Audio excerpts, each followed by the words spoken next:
दोस्तों नमस्कार। दोस्तों 50 साल पहले पश्चिम बंगाल में नारे लगा करते थे आमार बाड़ी नक्सलबाड़ी, और 50 बरस बाद अब नारे लगने लगे हैं आमार बाड़ी नंदीग्राम।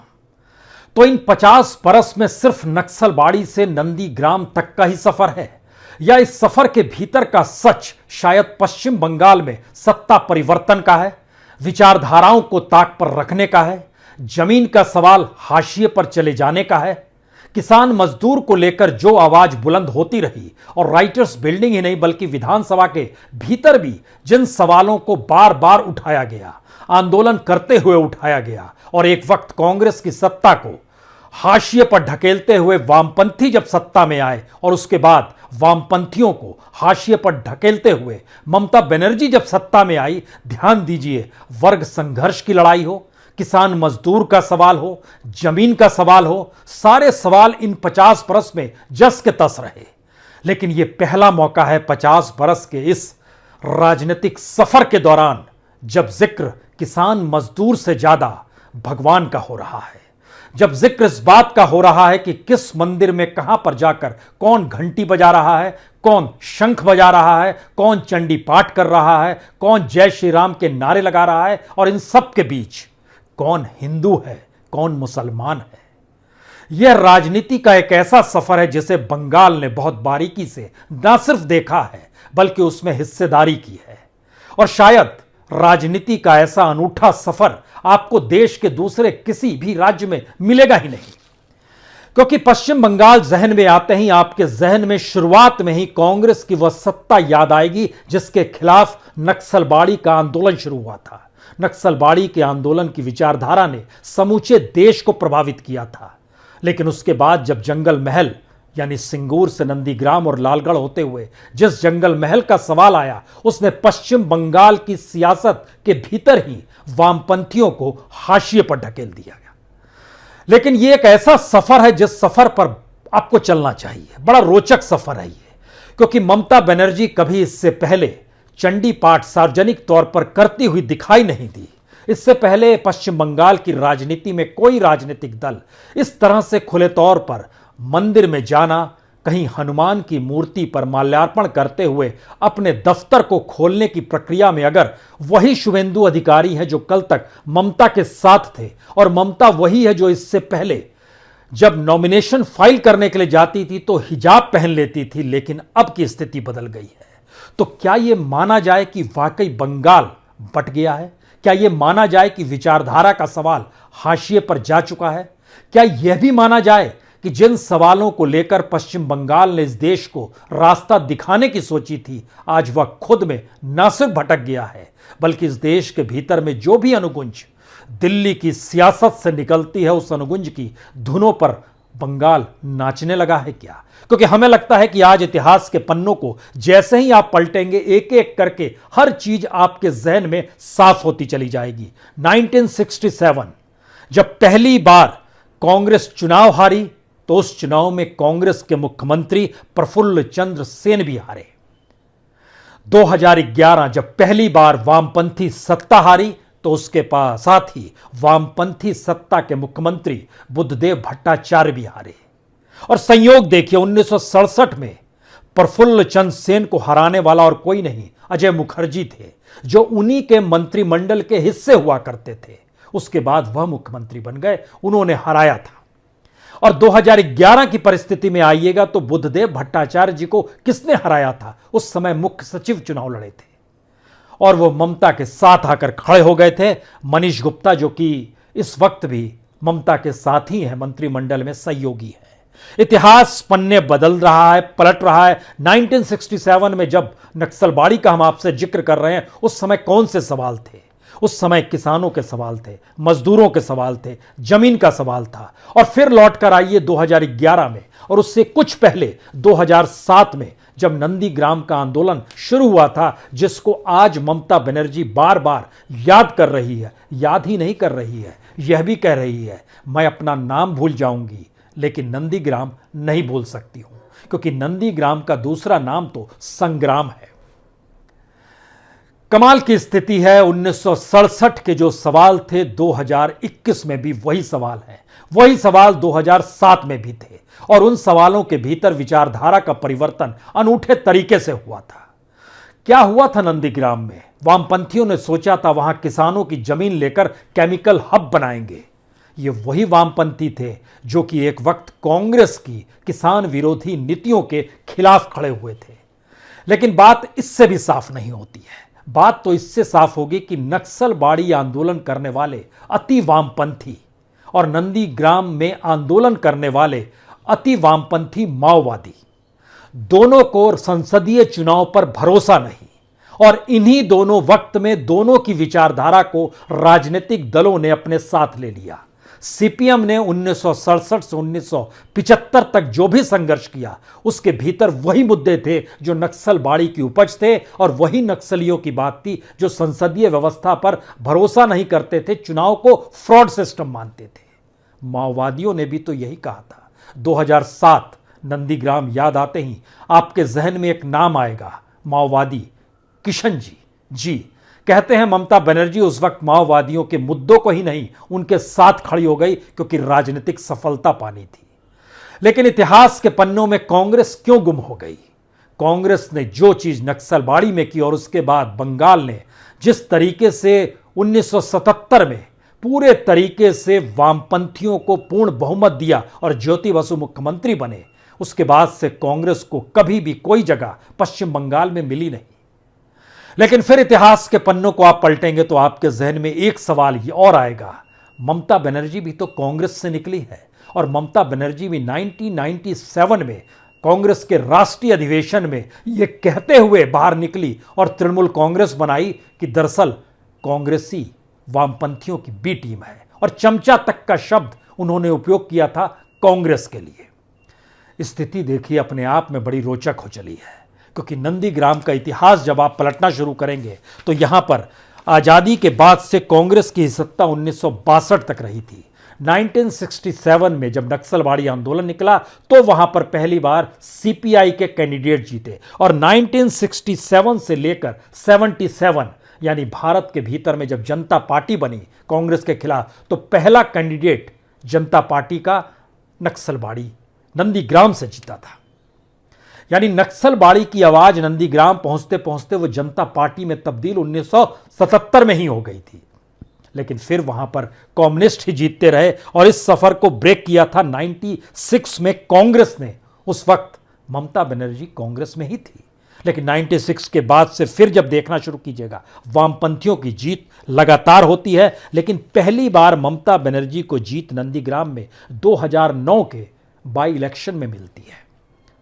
2009 का बाई इलेक्शन, फिरोजा बीवी वही चुनाव जीती थी तृणमूल कांग्रेस की टिकट पर, और उसके बाद 2009 का बाई इलेक्शन के बाद 2011 की विधानसभा नंदीग्राम फिर टीएमसी जीतती है, 2016 में फिर टीएमसी जीतती है, और 2016 में शुभेंदु अधिकारी जो आज की तारीख में नंदीग्राम में ममता बनर्जी के ठीक सामने खड़े हैं, या ममता बनर्जी शुभेंदु अधिकारी के सामने खड़ी है, ये दोनों कैंडिडेट एक साथ बीते 5 बरस से लगातार साथ चले हैं। वह कौन सी परिस्थिति आ गई जिसमें दोनों आमने सामने खड़े हैं? यह सवाल आप पन्नों को पलटने के लिए अजय मुखर्जी को याद कर लीजिएगा, जिस वक्त उन्होंने प्रफुल्ल सेन को हराया था। लेकिन इतिहास के गर्त के भीतर में जब आप नंदीग्राम के हिस्से को देखते हैं तो सिर्फ उस हिस्से को इस रूप में समझिए कि टीएमसी को पिछले चुनाव में लगभग 1,34,000 वोट मिले थे। बीजेपी कहीं नहीं थी, बीजेपी को सिर्फ 10,000 वोट मिले। बीजेपी नंदीग्राम में यूं भी कभी नहीं रही, यह पूर्वी मिदनापुर का हिस्सा है। और नंदीग्राम के भीतर का सच यह है कि शुरू से लेकर अंत तक 5 से 10,000 के बीच में ही बीजेपी को वोट मिले हैं। वामपंथियों ने टक्कर जरूर दी है, लेकिन वह भी इन 3 चुनाव में 2009, 2011, 2016 में अगर आप देखेंगे तो 1 लाख से ज्यादा वोट टीएमसी को मिलते हैं, और 50 से 60,000 के बीच में सीपीआई को वोट मिलते हैं। बीजेपी को 5,000 से 10,000 के बीच में वोट मिलते हैं। यह समीकरण क्या बता रहे हैं? क्या यह समीकरण शुभेंदु अधिकारी के हक में है, यह समीकरण ममता बनर्जी के हक में है। हमें लगता है इस पर अभी चर्चा करने की जरूरत नहीं है। चर्चा तो इस बात को लेकर हो रही है कि दरअसल एक ऐसी परिस्थिति इस देश के भीतर में आई जब नक्सलबाड़ी में नक्सलियों ने जो सवाल खड़े किए थे, उन सवालों को ना सिर्फ विधानसभा के भीतर ज्योति बसु ने लागू कराया, बल्कि राइटर्स बिल्डिंग से भी उसकी पॉलिसी बनने लगी। लेकिन 2011 में जिन सवालों को माओवादियों ने जंगल महल या नंदीग्राम से उठाया था, वो सवाल राजनीतिक तौर पर ममता बनर्जी की सत्ता में गुम हो गए। और ये परिस्थितियां कहीं ना कहीं पश्चिम बंगाल के भीतर में लगातार रेंगती रही, क्योंकि माओवादी जो साथ आ गए उनकी फाइलें बंद हुई। ममता बनर्जी के दौर में जो विरोध किए उनके खिलाफ मुकदमे दर्ज हुए। यह भी सच है। यह भी सच है कि जिस वक्त सीपीएम सत्ता में आई तो उन्होंने भी उस वक्त नक्सलबाड़ी से निकले नक्सली होंगे या फिर प्रेसिडेंसी कॉलेज के जो छात्र थे, जो कार्ल मार्क्स और लेनिन का नाम लेकर लोगों के बीच में काम करते थे, हक का सवाल उठाते थे, उनमें से भी बड़ी तादाद में लोगों को क्रश किया गया। उसकी संख्या भी कई हजार में है। उस संख्या पे हम आए उससे पहले जरा इस यात्रा पर चलते हुए इस बात को समझने की जरूर कोशिश की जानी चाहिए कि जिस संगठन को संसदीय चुनाव पर भरोसा नहीं, उस संगठन के मुद्दों को अगर राजनीतिक दल अपने हाथ में ले लेता है तो अगला सवाल यह है कि 3 दिनों के बाद जब किसान पश्चिम बंगाल में जाकर इस बात का ऐलान करेंगे कि किसान बीजेपी को वोट ना डालें, तो क्या यह राजनीतिक तौर पर टीएमसी और लेफ्ट के लिए एक शानदार जगह बनाने की परिस्थितियां पैदा हो जाएंगी? क्या यह कहा जा सकता है?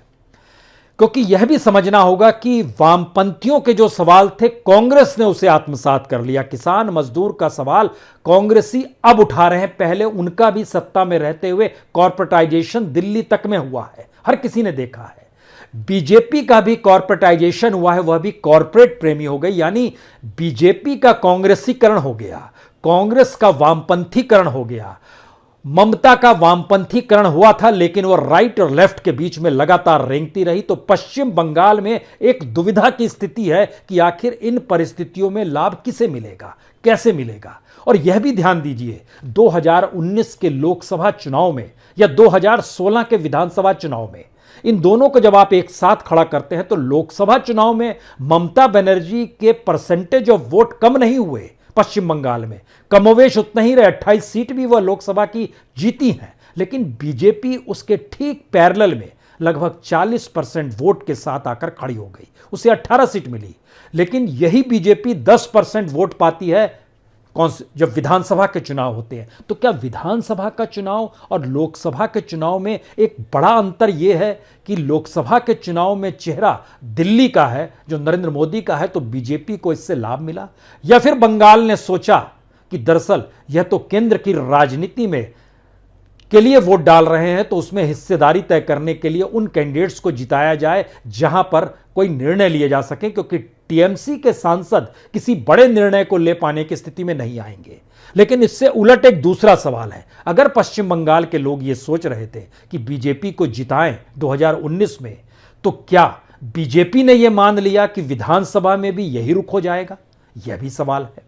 यानी 40% वोट क्या उसको वाकई विधानसभा में भी मिल जाएंगे? यह बड़ा इंपॉसिबल सा सवाल है। लेकिन ममता बनर्जी के वोट क्या वाकई कम हो जाएंगे? यह भी बड़ा इंपॉसिबल सा सवाल है, क्योंकि ममता बनर्जी के वोट बैंक में कोई सेंध नहीं लगा पाया। प्रधानमंत्री मोदी लोकसभा चुनाव में भी नहीं लगा पाए, वामपंथी गायब हो गए। लेकिन नई परिस्थिति यह है कि वामपंथियों के जो सवाल 50 बरस पहले रेंग रहे थे, वही सवाल उभर कर अब पहली बार इस राजनीति में दखल देने को तैयार है। लेकिन नारे गूंज रहे हैं जय श्री राम के, पाठ हो रहा है चंडी पाठ। यानी एक ऐसी परिस्थिति पश्चिम बंगाल के भीतर है जहां पर धर्म की सियासत कभी नहीं हुई, वर्ग संघर्ष का जिक्र जरूर हुआ, जहां पर मंदिरों को लेकर कभी किसी तरह की संवेदना किसी की नहीं कांपी। जिक्र किसान मजदूर का ही होता था, उससे जुड़े हुए उन आधारभूत ढांचे का होता था जिसके जरिए विकास को देखा जाए। लेकिन पहली बार विकास का नजरिया भी मंदिर में बस्ती, घंटी और शंख में क्यों खो रहा है? क्या यह दिखावटी है या फिर यह जरूरत थी जो अभी तक छुपी हुई थी? कौन सी परिस्थिति है? क्योंकि एक सच तो है, पश्चिम बंगाल के भीतर में 70% अगर हिंदू हैं तो 30% मुस्लिमों की मौजूदगी जो है वह कहीं ना कहीं एक ऐसी परिस्थिति पैदा करती है कि अगर हिंदू वोट एकजुट ना होता है तो बीजेपी का सुपड़ा साफ तो दूर, उसे 10% वोट मिलेंगे। लेकिन अगर एकजुट हो जाता है और इस भावना से एकजुट हो जाता है कि सामने कोई व्यक्ति नहीं मुसलमान खड़ा है, तब आप सोचिए क्या होगा। लेकिन यहां पर फिर आपको एक नई लकीर खींचनी होगी। धर्म के नाम पर भारत और पाकिस्तान बना, यह हर कोई जानता है, लेकिन क्या इस बात पर गौर किया गया कि बांग्लादेश धर्म के आधार पर नहीं, भाषा के आधार पर बना था। बांग्लादेश के बंगाली मुस्लिम जो हैं, उनकी भाषा जो है वह उस भाषा से इतर है जो भाषा मुसलमानों की होती है। यहां पर फिर आपको एक सवाल आएगा, तो इसका मतलब है कि ओवैसी को कोई लाभ ना होगा। हमें लगता है कि उस पर फिर चर्चा करेंगे, क्योंकि यह एक बिल्कुल अलग विषय है, क्योंकि वाकई पश्चिम बंगाल में ओवैसी को लेकर चर्चा करने का उतना कोई मतलब अभी है नहीं। हम तो आपको उस सफ़र पे लिए चल रहे हैं जिसमें आपको पूरी तरह समझना की जरूरत है कि आखिर 1971-72 में जब सिद्धार्थ शंकर रे नक्सलबाड़ी के नाम पर प्रेसिडेंसी कॉलेज तक पहुंच गए थे, तो 2007-8 में याद कीजिए जंगल महल के नाम पर बुद्धदेव भट्टाचार्य भी कोलकाता तक पहुंचे थे, वहां पर भी वही स्थिति थी। उस समय राज्यपाल ने कई सवाल खड़े किए थे कि वामपंथी सत्ता ये क्या कर रही है, लोकतंत्र को हाशिए पर रख रही है, संविधान को तरजीह नहीं दे रही है। कुछ ऐसे ही सवाल थे जैसे आज सवाल अब के राज्यपाल ममता बनर्जी को लेकर करते हैं।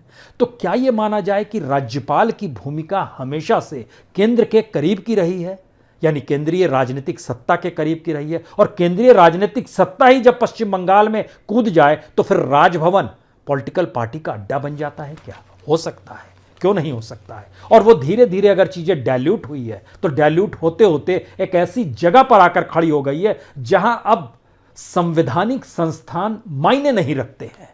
सवाल हर किसी पर होता है, डीजीपी हट जाता है तो इलेक्शन कमीशन पर सवाल उठ जाता है, क्योंकि इलेक्शन कमीशन जब 8 फेजेस में चुनाव का जिक्र करता है तो कुछ सवाल विपक्ष उठा देता है कि ये कर रहे हैं आप उस हित के लिए जिसके पास कोई ऑर्गेनाइजेशन ही नहीं है, तो उसके ऑर्गेनाइजेशन की पहल कैसे अलग अलग जिलों में होगी, और जिलों में भी एक ही जिले में 2 फेज में अगर चुनाव है तो वह उस फेज को इस फेज में फिर ट्रांसफर करने के लिए उसे लोग चाहिए, जो बूथ पर लोग जमा हो। इसीलिए इलेक्शन कमीशन ने क्या बीजेपी का साथ दे दिया, यह सवाल भी उठ जाता है। लेकिन इन सारी परिस्थिति के बीच में फिर से लौट चलिए, आखिर वो कौन से सवाल थे जिन सवालों को लेकर ज्योति बसु 3 दशक तक सत्ता में रह गए और ममता बनर्जी 1 दशक में हांफने लगी। यह समझने की जरूरत जरूर है, क्योंकि ज्योति बसु जब पहली बार सत्ता में आए थे तो उन मुद्दों को अमलीकरण में लग गए थे जिन मुद्दों ने नक्सलबाड़ी में जन्म लिया था। लेकिन नंदीग्राम और जंगल महल से उपजे हुए सवालों पर ममता बनर्जी ने आंखें मूंद ली, यह भी सच है। जो सवाल नक्सलबाड़ी के थे उसमें याद कीजिए 20 सितंबर 1977 west Bengal law amendment bill लाया गया। भूमि सुधार का सवाल था और इस भूमि सुधार को और मजबूती दी गई west Bengal land holding bill, जो कि 30 अगस्त 1979 को ज्योति बसु लेकर आए थे। और उसके बाद उनका भाषण था कि पश्चिम बंगाल अब सामंती राजस्व व्यवस्था से मुक्त हो गया है, उससे पूरी तरीके से बाहर हो गया है। ये सवाल उस वक्त नक्सलबाड़ी के थे। फिर 27 मई 1980 को उन्होंने ट्रेड यूनियन के जो अधिकार छीन लिए गए थे उस सारे अधिकारों को लौटा दिया। 10वीं तक बच्चों की शिक्षा मुफ्त कर दी, हेल्थ सेक्टर की तरफ ध्यान देना शुरू कर दिया। लेकिन ये सारे सवाल नए सिरे से नंदीग्राम में ही तो पैदा हुए थे। नंदीग्राम के कौन से सवाल थे और नंदीग्राम के सवालों को लेकर क्या ममता बनर्जी ने उसे पूरा किया? बंजर जमीन पर हम इंफ्रास्ट्रक्चर शुरू करेंगे और औद्योगिक विकास का रास्ता खुलेगा। जमीन जब किसानों से ली जाएगी तो सिर्फ उन्हें मुआवजा नहीं दिया जाएगा, बल्कि उनकी भागीदारी होगी उस विकास के इंफ्रास्ट्रक्चर के साथ ही। यह सवाल थे। छोटे किसान, मजदूर, आदिवासियों को रोजी रोटी पहले दी जाएगी और वह जिम्मेदारी राज्य लेता है। यह सवाल जंगल महल का था। लेकिन जंगल महल के भीतर में आज भी साल के पत्तों को चुनते हुए और उन पत्तों को सुखाकर बेचते हुए 2 जून की रोटी मुहैया कैसे हो जाए, इसीलिए वो पूरा का पूरा इलाका देखिएगा बेहद गरीब है। स्थितियां बदल गई है। इन परिस्थितियों के भीतर में राजनीति बड़ी मजबूत ताकत के साथ उभरी है। जो माओवादी संघर्ष करते थे वो माओवादी भी करोड़पति हो गए, इससे भी इनकार नहीं है। जब उनको टिकट मिल गया तृणमूल कांग्रेस का, यह भी सच है। तो बंगाल को चाहिए क्या और बंगाल इन परिस्थितियों को देखते हुए क्या समझ पा रहा है? जो शुभेंदु चक्रवर्ती 5 साल तक ममता के साथ गलबैयां डालकर घूम रहे थे, जो बीजेपी अपनी सत्ता जिन जिन राज्यों में है वहां की आर्थिक सामाजिक परिस्थितियों को वो अंदर से खोखला कर चुकी है, उसके अपने राज्य, इवन मध्य प्रदेश जैसे राज्य को लीजिए जहां पर शिवराज सिंह चौहान की सत्ता है, कर्ज में डूबा हुआ राज्य है, अंदर से खोखला हो चला है, किसानों के हक का सवाल नहीं उठा सकते हैं, आदिवासी बिल्कुल हाशिए पर है। वह बीजेपी अगर बंगाल में भी सत्ता में आएगी तो क्या होगा? लेकिन सत्ता में कौन आएगा, आज इस पर चर्चा नहीं कर रहे हैं। आज तो हम उस विचारधारा और मुद्दों की जिक्र आपसे कर रहे हैं। माओवादियों को मुख्यधारा में लाने के लिए पॉलिटिकल टिकट ममता बनर्जी ने जरूर दिए, लेकिन मुख्यधारा में लाने के लिए उनके मुद्दों को कैसे राजनीति में शरीक किया जाए, जैसे ज्योति बसु ने 70 के दशक में किया था, यह समझ ममता बनर्जी डेवलप नहीं कर पाई, यह भी सच है। लेकिन सवाल यह है कि हम लोग लगातार नीचे दर नीचे आते जा रहे हैं। जो सवाल 70 के दशक में पश्चिम बंगाल की सियासत को हिला देते थे, वह सवाल आज की तारीख में आते आते गायब हो गए, लेकिन उसकी जरूरत अब ज्यादा महसूस होती है।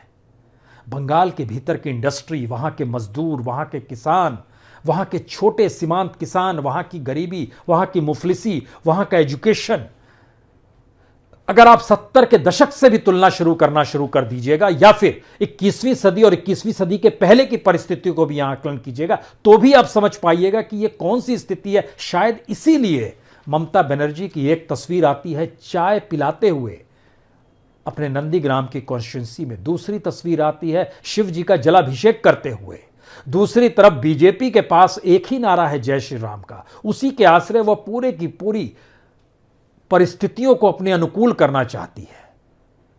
यह गजब राजनीतिक स्थिति आ गई पश्चिम बंगाल जैसी जगह में, जिसने इस देश को पाठ पढ़ाया कि संघर्ष के मायने क्या होते हैं, जिसने बताया इस देश को किसानी से अलग नहीं किया जा सकता है, जिसने समझाया कि 2 पैसे की लड़ाई भी लड़ी जाती है, इसीलिए वहां पर 2 पैसा अगर टिकट का बढ़ जाता था ट्राम के सफर में तो आंदोलन हो जाता था। उस शहर में आज की तारीख में करप्शन खुले तौर पर रेंगता है। ममता बनर्जी कमीशन खोर हो सकती है, जिसका जिक्र प्रधानमंत्री ने किया, लेकिन ममता बनर्जी ने भी जब जिक्र किया कि प्रधानमंत्री से बड़ा कमीशन खोर कौन होगा जिन्होंने पूरे पीएसयूज को बेच दिया, तो यह भी सच है।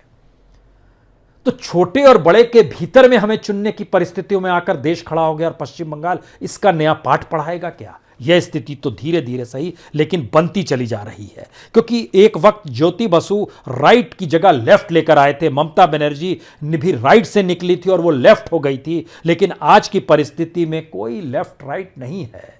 यह तो धर्म है, यह तो एक अजीबोगरीब धर्म की परिस्थितियों को रगड़ा जा रहा है, जहां पर राष्ट्रभक्ति की भी नई परिभाषा है।